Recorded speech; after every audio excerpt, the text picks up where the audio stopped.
Okay, so good morning, everyone. Welcome to this edition of the Macro Snapshot. We are Monday, April the 7th, about 7:30 in the morning, 2025, of course. Okay, I think we all know that we had a pretty dramatic 48 hours. Um, so let's just review a little bit what's going on. We saw last night in low liquidity conditions at the open at 6 p.m. Sort of the S&P or the stocks globally sort of selling off. We saw bonds have a big bid.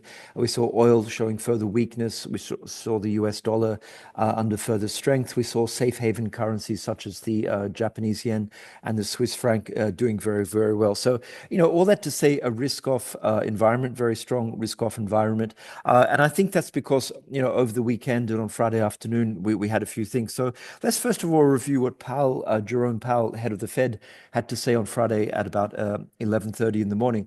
He essentially was relatively hawkish. And I won't go into too many details, but I mean, the takeaway there was that he used the words to be patient, no need to do anything quickly, and basically communicating to the market this idea that he was in no hurry to cut interest rates. So in terms of the joint mandate, he basically said that, the employment situation was still very, very good. 4.1, 4.2%, not at all bad by historical standards, and essentially saying that the real economy was not yet in a bad place and that inflation was still a little bit sticky. So essentially what he was saying is that until and unless they get a little bit more, better news on inflation, and until and unless the real economy deteriorates in a very, very significant way, Powell seemed to be saying that he was in no hurry to cut. And secondly, that the balance of risks, he was a little bit more concerned on balance with the inflation mandate. And so what that was saying to the market was a bit hawkish, was essentially saying that, despite potentially political pressure and, potentially the stock market going down and potentially unemployment rate ticking up a tenth or two, he was not particularly worried. He was much more focused about, the inflation, keeping inflation down. And he did say, and this is a bit of a change from a couple of weeks ago, because if you remember a couple of weeks ago, he said that the tariffs might be sort of a transitory one-off kind of price level change, so a change to the price level, which would then stabilize. But on Friday, during his short speech, he essentially said that the tariffs were higher than expected, greater than expected, and therefore the inflationary effects of them may be a little bit higher than expected. So all in all, a little bit hawkish, and the market didn't particularly like that. When I say the market, I mean the stock market. Excuse me, I have a dry throat.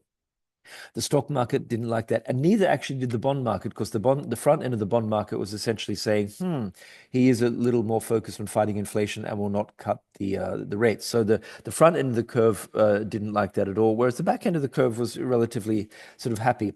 However, what we got over the weekend, we had Trump out being fairly defiant, and it now seems to be perhaps even a question of ego and personality. He was out on Truth Social saying things like, only only the weak give in and all this kind of stuff. And also, maybe even more importantly, people like Treasury Secretary Bessent, Hassent, Navarro, and Lutnick, so all the people, sort of the Treasury Secretary, Trade Commissioner, Secretary of Commerce, all these, like basically all these people in the commerce, were out on the weekend giving interviews, essentially saying that, there's no, the US have been badly dealt with for the last 20, 30, 50 years. This is not a question of taking these tariffs off in the next day or two or week or two. They'll remain in place. There could be some negotiation, but really, Trump's saying that there has to be something, quote, phenomenal to get him to change his mind. So all that to say that the commentary also coming out of the US sort of political leadership is that they're in no particular hurry to change tact. How much pain can they take? What is their pain point in terms of the market going down? But one thing to consider is that Scott Bessent, from the Treasury Secretary, was very, very insistent in his weekend interviews, essentially with this sort of concept of transferring wealth from Wall Street and the upper class in America to the middle class, and essentially sort of saying things like, the top 10% of Americans in terms of income and wealth, they own most of the stock market. The bottom 50% of Americans Americans don't have any investment at all in the stock market. So the fact that the stock market is, is kind of crashing, you could say that that's really sort of an upper class problem or upper middle class problem in terms of income, and not really sort of a middle class and certainly not a lower class kind of problem. And if we take the White House and the political leadership in the US at face value, which of course is always something we should be skeptical about, but if we believe them at their word, there does seem to be a genuine desire to kind of transfer a bit of wealth from sort of the upper echelons of the sort of income pyramid to the middle class and even sort of the lower middle class. And then, of course, the next thing to come is tax cuts. So the reason I'm saying all this is that the market is assuming potentially that Trump will sort of cave in and tariffs will come off and the stock market will have a huge bounce and everyone will live happily ever after. But that may or may not happen. We shall see. Now, then on the other side, there's a sort of an assumption or a hope that the Fed will come in. But Powell seemed to sort of pour a little bit of cold water on that as well. So that means that what we've got this week, which is going to be quite important, I think at this point in terms of we have to keep a few factors. We have to see if the Fed comes out and says anything. Already some commentators are calling for an emergency cut of 50 basis points. That's not going to happen. But we do have the CPI this week. We also have the PPI. If the CPI comes in a little softer, that might put Powell in a more comfortable position whereby he'll be sort of happier, or at least will have some cover to potentially give a sense of sort of cutting sooner and more aggressively than he had indicated. We also have the global reaction. Already we're seeing countries like sort of Vietnam, try and sort of cut their own tariffs and cut a deal. We're getting, on the other hand, from, some of the biggest sort of trading blocks, like China, a bit more of aggressive retaliatory kind of stance, and Europe, maybe even today, is going to come out with sort of retaliatory kind of tariffs. So it does seem as though, in my opinion, this is not going away, in the next few days at least. And certainly if you look at the big trading blocks, as I say, like the European Community and China, if anything, they seem to be ratcheting up the pressure. So let's see what happens with the CPI on Wednesday, I believe. Let's see global reaction, and let's see if there's any softening from the White House and any commentary, maybe even through leaks from the Fed. But the CPI will give us a little bit of a sort of an insight into that. So before we look at some specific markets, just want to look at the overall situation here, and let's just look at a few sort of macro indicators just to get a sense of what's going on. So first of all, what I want to do here, not so much look at crude oil. Let's have a look at yeah. So just want to look at some macro indicators here. So let's just first of all look at inflation. So if we look at the 5-year break-even, we can see that actually it's coming down. So from a medium-term perspective, this is the expected inflation 5 years out for the next 5 years. So it's kind of like a medium-term gauge of where the market thinks inflation is. And as you guys can see here, that has come down. This is a daily chart, quite significantly from 2.2 now just over 2. So that'll be encouraging to the Fed. And what I'm trying to do is just to get a sense of, the inflation. If we look at inflation swaps, which we've been keeping an eye on, and again, I'm not sure this has been updated for today because, as I say, it's pre-market here. But what you can see is that definitely the market seems to be concerned about short-term inflation. If you look here, the 1 year is this white one, then the 2. But as soon as you go to the blue, the 2, and then the 3, if you look at these colored bands here, they seem to be going down, so in opposite directions. So again, maybe one of the calculus which Jerome Powell will look at is to say, well, okay, if we can get through this tariff period, then the longer term sort of outlook for inflation swaps is actually sort of going down towards target. You see here 2.3, 2.2, and the Fed will be happy with that. And so the other, so that's something interesting to keep an eye on. Then if we look at a couple of other things here, I want to see actually if the Fed is restrictive. Powell said on Friday that the Fed was moderately restrictive was his words. But if we look at, let's say, the Fed funds rate minus the 1-year inflation swap, and we know that the 1-year inflation swap, which we just saw, is this orange line here, that's going up. So inflation expectations in the very short term are going up. And the Fed did cut, 100 basis points going back to, September of last year. And of course, now they're kind of in a holding pattern. But what we can see here is that as inflation is going up, we can see that the Fed, this is the spread here. That means that they're actually a little less restrictive. So the lower this number goes, the lower, the closer the difference between the Fed funds rate restricting the economy and the the cost of money in terms of inflation. And so what we can see is that the Fed was pretty restrictive. If you go back to September, about 3.6% spread. So that's like almost like a real level of restriction. And as you can see at the moment, it's just 1%. So what we could say here is that the Fed is not particularly restrictive at all, as long as inflation expectations continue to go up. But if we start to see inflation expectations coming down, of course, what that'll mean is that the Fed's policy would become more restrictive, and therefore they might be tempted to cut. So the point I'm trying to make here is that let's keep an eye on this kind of relationship here between inflation swaps 1 year and the Fed funds rate. Well, we know the Fed funds rate is unchanged at the moment. But if these inflation expectations do go down, that will give the Fed a little more sort of cover and a justification to cut. In terms of some other things as well, I just want to look at the real yield. So where's my 10-year real yield? So let's have a look at the real yield here. And what we can see here on a daily, it has actually been going down a little bit. So you can see it was almost up towards 2.5. If we go back a few months ago, 2.23. It's now at 1.8. So the real yield has gone down. And that's just because the nominal yields are coming down. But the inflation rate, as we know, is not particularly coming down that much. So the real yields are coming down less, which of course is not great for the US dollar. So that's kind of interesting. And just by the way, while we're on this chart here, you can see the tips have been performing sort of pretty well here. We see the various tips ETFs there. So all that to say that, so what's going on here is just this conundrum that Powell, he needs to balance, this sort of slightly higher than expected inflation at the moment, but also with with an economy which is possibly going to be slowing. So the issue is, until he gets more confidence that inflation really is under control, he's going to be behind the curve. So he's going to be behind the curve for two reasons.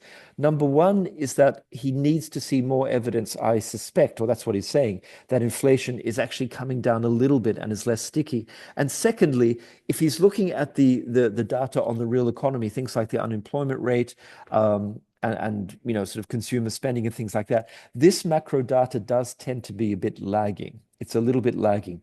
So whether he's looking at the inflation rate and whether he's looking at the real economy, he is essentially relying on data which is going to be a little bit lagging. And so when and if, let's say he decides to hike, I mean, that's a low probability, but let's say, for example, the economy stays relatively robust and inflation actually starts to manifest in a more sticky way.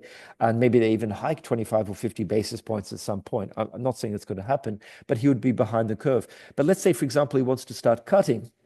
He goes, oh my God, inflation actually is less sticky than we thought, and the real economy is plunging, and the unemployment rate is ripping higher, and he wants to cut. He may be forced to go in much more aggressively because he's going to be behind the curve, because he's going to be slow. He's not going to cut, in the next week or two.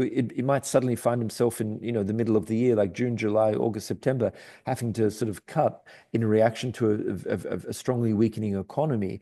And therefore, my point is that he may actually have to start cutting very aggressively, maybe not even just 25, but maybe even like 50 basis points, like a late 50 basis point cuts or so. So the point is that either way, the Fed is going to be probably late. And what they might do, if we do get a recession, then we might get the situation where the Fed funds rate, which is now at 4.33 effective Fed funds rate, might have to come down to the inflation rate just to sort of make things a lot less restrictive. So if we have a Fed at 4.33, and let's say the inflation rate at 2.53, let's do a quick bit of maths here. So 4.33 minus 2. Let's say 5.3 for the inflation rate, you're getting something like, that's what 1.8 difference. So divide that by 0.25, you're suddenly talking, 6 or 7 cuts there. So the point is that if the economy does start to deteriorate relatively quickly, the Fed will be late. And instead of cutting 3 or 4, 5 times, they might have to be doing like sort of 4, 5, 6 times, something like that. And so what we're seeing here, if we start looking at some of the curves, if you look at, let's say this, I think we've got the SOFR curve up here. So the SOFR curve is definitely, and this is the implied yield here. So you can see here that at the moment, as you guys can see, we're at 4.33, the Fed funds futures rate. or the implied rate here. And you can see that, yes, it does go down, but it doesn't go down that much. And I do believe that this is going to have to drop even more quickly. If we look, let's say, from a week ago, you can see that for sure the market has repriced in a dovish way. A week ago is the orange. And you can see here that there's been sort of, a dovish repricing, and this is the number of basis points. But what you can see here is that really where a lot of that's come is in 2026. You can see this is March 26, June, September, December 26. So you see here that the biggest sort of repricings up to 30, 40 basis points is really in 2026. And if you look at, let's say, sort of summer, early sort of autumn, you can see that, yes, the market has repriced 10 or 15 basis points, but not nearly as much as 26. And I think what we might see where the market maybe I think is getting this potentially a little bit wrong is this period, sort of August, September, October, November 2025. Maybe this has to be more aggressively repriced. So this part of the curve, you see these dots here might have to come down more into this zone here. And that could lead to sort of much more cutting if the economy and the real data starts to fall off a cliff, and if inflation remains sticky. So there are quite a lot of variables here. It is a bit tricky. So if we just see what's been going on as well, if we just now look at the what's actually priced in. As I say, last night we had a huge spike in the SOFRs in terms of the price. So the yields went down a lot. It subsequently sort of equilibrated quite a lot, sort of equalized quite a lot. But let's say we look at the end of this year. So this is the December meeting. We've now got 4.5 cuts sort of priced in. I think overnight that was a lot more. So at this point, we've got almost a full a point priced in. But as I say, this still leads, if they did that, that would be leaving the Fed funds rate at about, what's that, 4.33 minus 1, that's about 3.3%, 3.3%. Now, if inflation is at, let's say, 2.5 or something like that, that means that the Fed funds rate, even with that, would still be restrictive by, 50, 100 basis points, depending on where things are, which maybe is not restrictive enough for the Fed. Having said all that, we did, just to see on this time on a tick chart, pretty interesting to see just what happened. So we saw on Friday that we're at about, this is the number of sort of percent of cuts for December. And you can see here that overnight that really collapsed down to 1.3. So we had a 25 or 30 basis point dovish repricing last night. But as you guys can see, once we got later into the evening and overnight in Europe, that stabilized a little bit, and we've given back about half of that, about 15 basis points or so. But still a pretty dovish repricing. But another way of looking at this also is just to start looking at the curve. So what I'm trying to say here is that in terms of potential trades and just ways of looking at things, the Powell has basically, his hand is being forced that he can't be preemptive because of the inflation situation. So either inflation has to start coming down in a pretty significant and obvious way to give him more freedom. If he's forced just to wait for the real economy data to collapse, he's going to be behind the curve. And so therefore, later this year, 2025, he may have to cut more aggressively than the market is currently sort of pricing in. So the things to be looking at, in my humble opinion, is going to be, let's say, like the September pricing. Now, at this point, we've got 3.7 cuts. Actually, that's September, three cuts for September. So about 70, 78, 79 basis points. The point is that if, things really sort of disintegrate in terms of the economy and inflation remains at a reasonable level, maybe the Fed will have to even cut even more aggressively than that, maybe like 4 cuts, for example, or even 125 basis points by September, October, November. We shall see. So the implications here, what are the implications here? The implications here is that, in 2026, the SOFRs, as we said, they're already discounting cuts, but not yet in 2025. So that's going to be kind of interesting looking at spreads like, I don't know, September or December 25 compared to September or December 26. That's something I'm going to have to be looking at, and maybe there's some kind of opportunity there to be basically long the front of those spreads. So long 25 SOFRs, short the 26 SOFRs, if we believe that's what's going to be happening. And again, that assumes or would only work if the real economy really slows down. And we don't exactly know just yet. We have the stock market selling off, but that's not necessarily the real economy. It's closely tied, but we're going to get a lot more data over the next sort of few weeks, which will confirm or maybe deny that. So then let's have a look there as well at a few charts. And the point is here is that if we do go into some kind of recessionary kind of situation, what happens? There are less tax receipts. And the government has to spend more money on, unemployment insurance and benefits.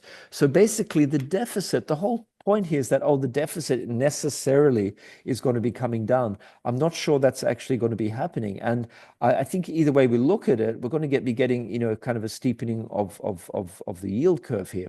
And if we go to, let's say, something like the twos, tens. So here's the twos, tens. I think this is coming up. No, that's the twos, five, sorry. Oh, here's the twos, 10. So if we look at the twos, 10s here, it's interesting. It had been sort of steepening here. So, but I think the point is that we could get pressure on the front end of the curve in a dovish way. So those yields could come down. And something like the 10 and the 30 year, I don't know how effective Doge is going to be to actually really radically reduce the deficit and cuts. We're also talking about tax cuts being extended. So that's less tax income. But especially if we get the real economy going down, as I said, we could have the necessity that the government needs to continue, sort of deficit spending to pay for, unemployment insurance and to cover the tax cuts combined with less tax income in a slowing economy. So I do believe that the general trend of direction is either going to be a bear steepening or a bull steepening. Now, has it steepened a lot? Yes. So I think what we're looking for here is that, you're basically looking for maybe this twos tens curve, I mean, maybe to go up, even gradually up to about 1% or so. This obviously is at a bit of a level here. We can see this is quite an important level where it's at. But if it starts to break here, any kind of significant pullback, what would be a significant pullback? Maybe if it comes back to, let's say, plus 20 basis points or something, I think that would be an attractive area. So what I'll be looking for here is attractive entry points or possible entry points to get long a steepener here. Let's say something like the twos, 10, something like that. And I think also something like the twos, 30s, a similar kind of logic here. If we look at something like the twos, 30s, you see it already has steepened a lot. But again, if you're looking for some kind of pullback, this could definitely go up to 1.2%, 1.4 could go still quite a long way if we do get that sort of weakening economy and we have tax cuts as well. So that's something there to be looking at. If we look just quickly over in Germany as well, similar kind of situation here. If we look at the German twos, the tens, or something like that, you can see here, let's say the German maybe twos, tens. So if you can see here, this has also been steepening quite a lot. But this also should go up, up to 1% or 1.2, something like that, because similar kind of situation there, the German government will probably have to continue to fiscally stimulate their economy. We know already they're doing more infrastructure spending, defense spending over the medium term. But it seems to me that if this tariff situation doesn't de-escalate, there could be a hit to the Eurozone sort of economy. That implies to me that the ECB will continue to cut. They won't go on hold. So they could be cutting, which is going to bring down the front end yields. But on the other hand, all of this fiscal stimulus and sort of spending packages are going to be funded by the 10 and the 30 year. So again, we should get a front end led kind of steepener there. And if the economy slows down, we could get these front end of the yields coming down quite a lot. So let's say something like we look in Germany and we look at, let's say, like the 2-year yield here, I mean, which is already coming down. There's no reason to think why this can't come down even, a little bit more, maybe something down here, like down to 1.2%, something like that. So for sure, it went up and now it's sort of falling off, but it can still go down quite a lot. I'd say maybe even another 10 or 20, 30 basis points, no problem at the front of the curve. And if that happens, we will get a steepener. So the thing is here, as I say, let's look out for any sort of attractive areas to be going long. Let's say US 2s to 30 steepener, 2s 10s steepener. And I think, as I say, in Germany, something like the 2s 10s, you could even get that up to a much higher, a steeper level. So just giving a bit of perspective here, you could get up to something like 140 and even longer term up to sort of 160 or 70. Definitely could keep on going up to around this area. So that's definitely something to be looking out for. In terms of just the spreads, again, if you look at something like the US and the German spread, which I'm going to try and find here, Uh, let's have a look here. Okay, so this is the US. Now, has that come in? Now the differential as we speak here this morning is about 1.3% for sure. But you've got to say that Germany has been fiscally very responsible over the last couple of decades. They have more fiscal space to stimulate their economy. So can they spend more? Absolutely. Whereas is the US going to be doing that? Not particularly. Like the Germans want to stimulate and reflate their economy, whereas the Americans don't really have that fiscal space. So I can see the yields, this spread coming in, coming down to maybe like 1% or so. If you look at this level here, just because I do believe that the German sort of the pressure will be on the long end of the German curve. So we could see those yields going up a little bit in terms of comparatively with the US. So I do believe that, again, if this were to go up a little bit, let's say 1.5, that could be 1.5, 1.6. Interesting then to play that by going long the US 10-year, shorting the German 10-year, just to play on that differential there. Now, if that differential comes in, of course, that could keep the euro sort of supported and the US dollar euro under pressure. So let's have a look now at some of the currencies. All right, so it seems that really what the market is saying here, if we look at the dollar index, we see that this, has sold off a lot. We get it. It's technically sort of oversold and everything like that. But the reality is, can this get up to, let's say, 104? Maybe even up to something like this, 104.80, something like this. But at this point, the market is really saying that this is like this could be a global problem, but is specifically going to cause a lot of pain in the US. So I think here, anytime the dollar index, if it does get up to this 104.5 kind of level, could be an interesting kind of short. Again, probably over the next 2, 3, 4 months, we could see it down to retest these levels and even again down to parity. Again, this all depends on what's going on with how Trump reacts, whether he changes and everything like this. If we just go and have a look at the euro here, where's the euro here? Let's say we look at the euro.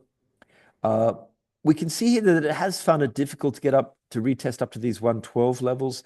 I think really at this point, it's a complex one because we're seeing a certain weakness potentially coming in the US economy, but on the other hand, the European economy will not be spared and could also see 0.5% shaved off GDP. On the other hand, of course, we seem to have more of a political willingness. We've seen that with the Germans, but maybe also some of the other larger economies to start reflating and stimulating the economy. And so I do think that the euro, it's probably not going to be collapsing here. It's probably just going to be trading in this range. So I think it's just a question here of range trading. If it gets anywhere up to like 112, it could be a short. Anything down about 107.5 could be a buy. So just in this sort of little range here. What will be interesting as well, of course, is Euro JPY. Japan is a little bit upset. We've had the Prime Minister over the weekend, so basically saying, "Hey, what did we do wrong? We're supporting jobs in the US. We're not doing anything particularly bad." So again, in terms of the Euro JPY, both of those economies could face a little bit of pressure. Japan is a little more exposed, I would suggest, but on the other hand, it's also getting safe haven flows. So it's a little bit of a mixed situation here. But if we get something, if we get that up to, I think this is going to keep on going down a little bit just in favor of the Japanese yen, so maybe down to 158 or so, but that's going to take a little bit of time. In terms of the USD JPY, again, I think eventually this is going to get down and retest around about this 140 level. It could take, a couple of months or so. But so what we're looking for here is that if it gets up towards, let's say 148.50-ish, something up here, 148.50, 148, up here, 149, something like that, late 148, sort of this zone here could be an attractive sell. So that's something to be looking at. If we look at commodities, obviously, just having a look at everything, we had a huge breakdown on Sunday night, last night in copper. Absolutely massive. I was like down 8% or so. It's, as you can see here on the daily chart, it subsequently sort of bounced off sort of near these lows.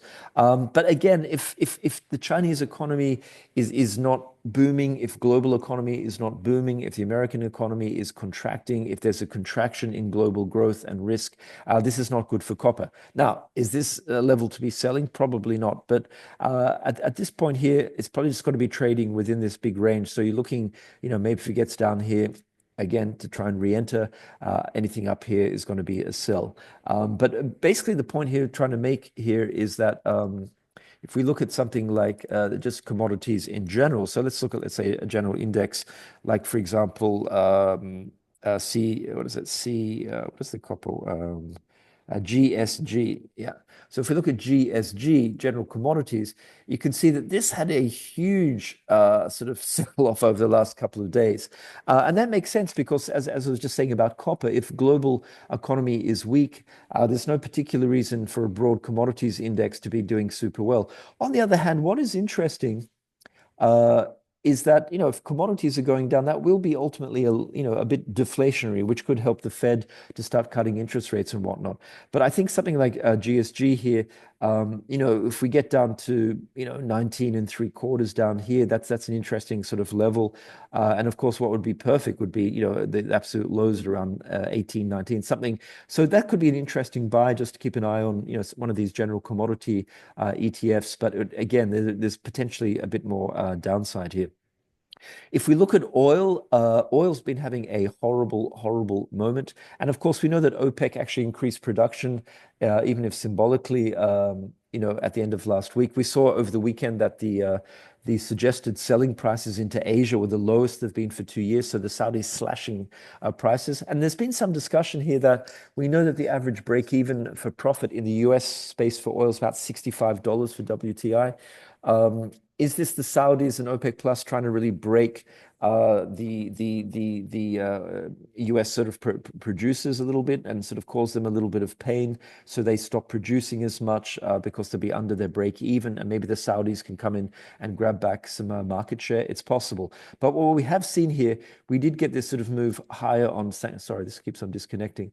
But basically, we can see here that I don't know. As I thought, there's like a bear flag. It's broken all the stops. So the question now is this a buy? Because as you can see on the CS1, the CL1 chart, the continuous chart here, this is, sorry, this is a bit annoying with this chart here. You can see here that we're down to these levels into the 50s. Now, could it go a bit lower? I suppose so, but we're now getting to quite interesting risk reward levels because all of the stops have been run. We can see here that this sort of Fibonacci extension, you see all the way here, which is the red zones, we're now in these profit-taking zones here, or the Fibonacci extensions. So you've got to say that oil at this point at least is, it's not bad. Like, how much more can it go down? What would make oil go down more? Increased OPEC plus production, significant evidence of a global slowdown. Sure, but it's definitely getting to interesting levels. And if we actually look now just at some of the internals here of oil, which I'll do here. If you look at the curve, you can see here, like this is the curve here. So the curve is still sort of in a backwardated state. But if you look at, let's say, a week ago, you can see just like the huge difference. So you can see here, compared to a week ago, the curve is definitely flatter.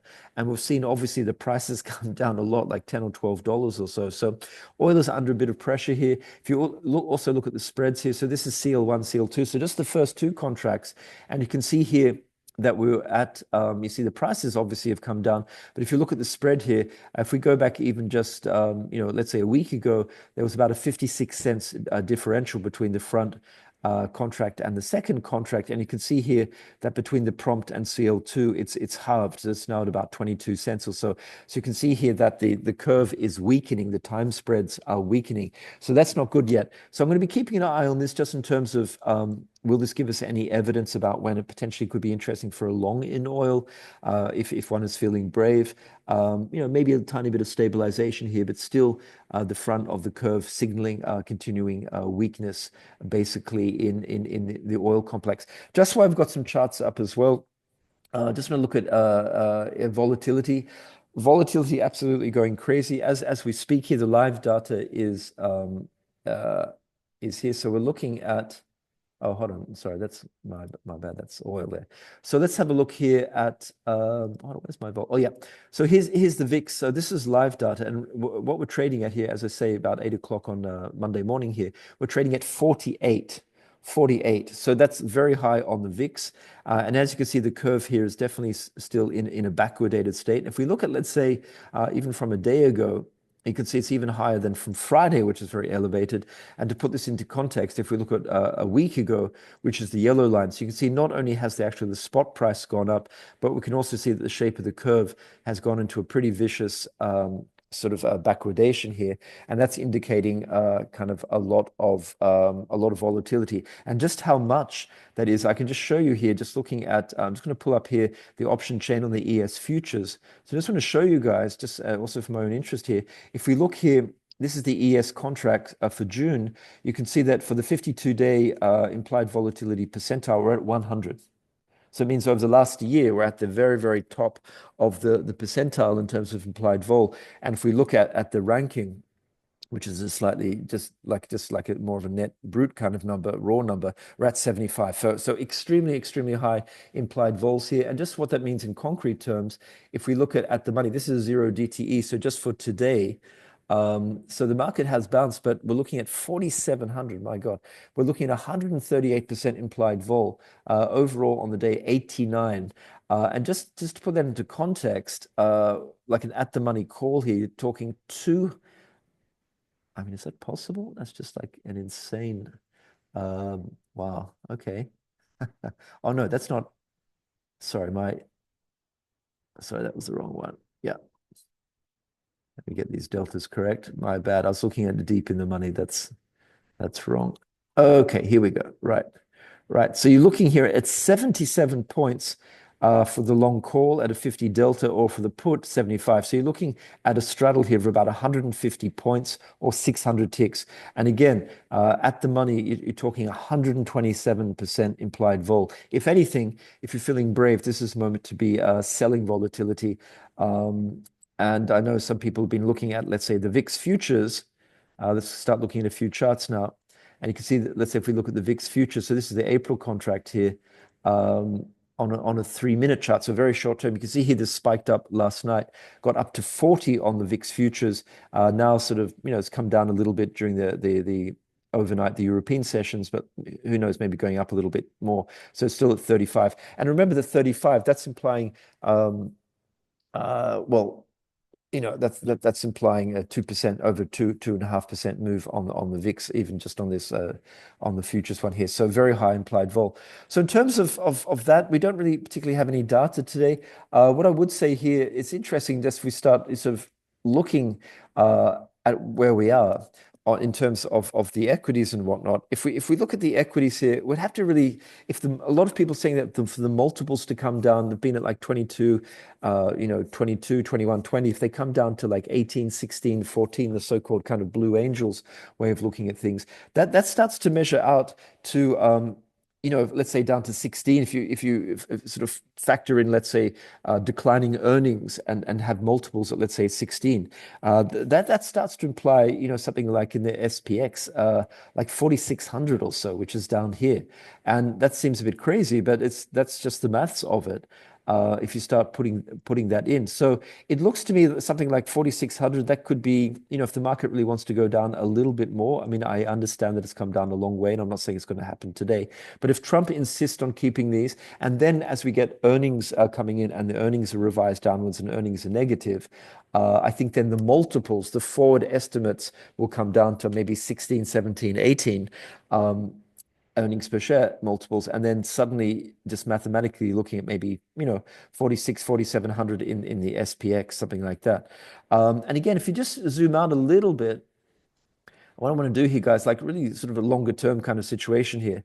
And this is Trump's point a little bit, and his cabinet. They're saying, hey, guys, we know that this is not fun, but in the context of the last couple of years, this is a correction. So if you actually start looking here, start to look for some levels here, you can see, let's say on a monthly, that's something like 47.85 does seem to be a very big level, or let's call it 4,800. So, and again, start looking at some of these sort of moving averages on the longer term. So there's a monthly level.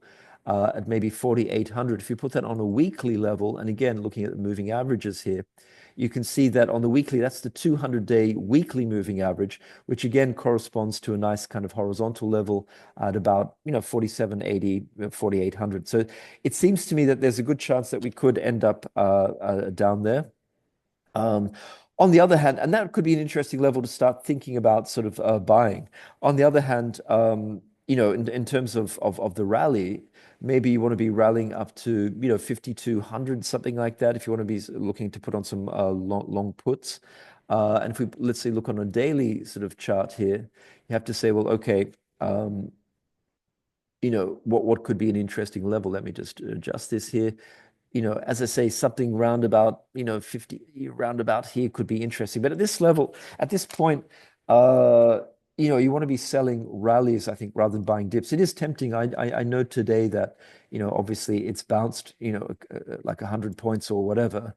But at this point, one has to be looking for sort of maybe interesting levels to be going long puts. And I'm looking at the ES 5,200 does seem to be an interesting level at, to be sort of looking at sort of long puts. I might leave it there, guys, because I'm going on a little bit long. Just quickly, just want to look at a couple of other indices here.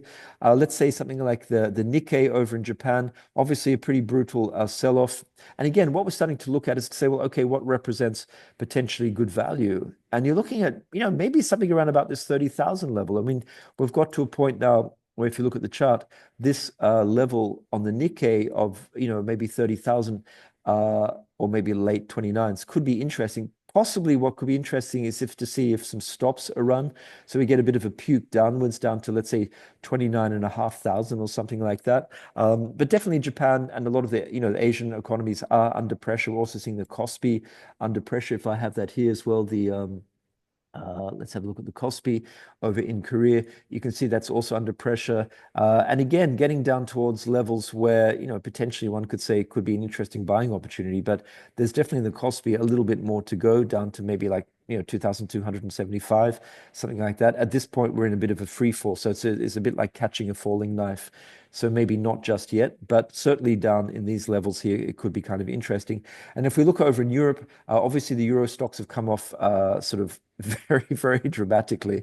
There was all that talk about how fabulous Europe was. But again, we're getting to levels here.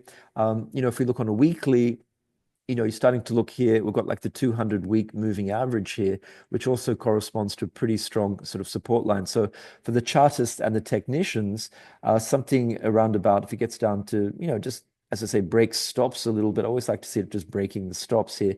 Let's say 4,300, something like that, could be an interesting level to start dipping in the toe again. Because I do expect, Trump will keep on blustering, but I do expect there to be potentially some kind of compromise, within the White House itself, or at least, between, let's say, Europe and the US over the next week or two or three or four. We shall see. It's got to be interesting. So let's see what they have to say. Okay, guys, I want to leave it there. Gone a little bit late, but a lot going on. Well, let's keep the conversation going. Okay, have a great day, and thank you very much.